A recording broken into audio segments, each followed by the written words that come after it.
Ayan po, no? Good day. And sila bossing, no? Dalawa yan.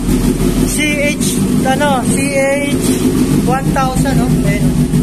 May-ari niya sila, boss. Bali, nagpakapit sila, sir, ng ayan, M5 Plus. Ayan. Ito, M5 Plus, no? Ayan.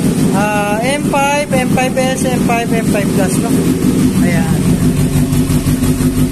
Ayan po, no? Patay muna natin. Ayan, patay muna natin, no? Maingay. Ayan po, no? Sa mga nag-aanap ng Zenlo, hanapin niyo po yung Zenlo.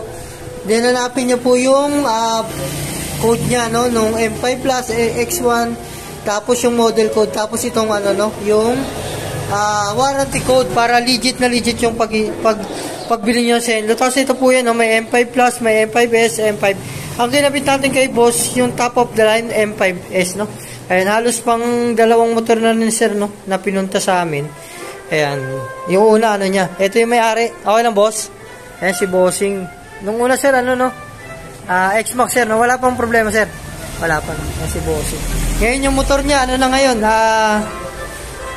SZ1, ZH2 1000, no? Ayan, sige nga. Paano nga ako? Low beam.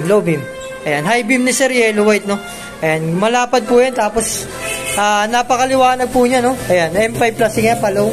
Ayan, low. Tapos may busina yan. Ayan. May passing pa rin, no? Ayan, M5 Plus, same din dito, no?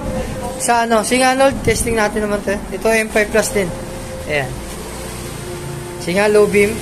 Ayan, low beam white, high beam yellow white. Tapos may sinabay na rin natin yung busina nila, bossing. Ayan, ito yung may maaring isa, sir. Ayan, ito si bossing. Ayan. Ayan po, no, sa mga gusto po mag-install, visit lang po kay shop, no. Ayan po, muli po good day sa ating lahat.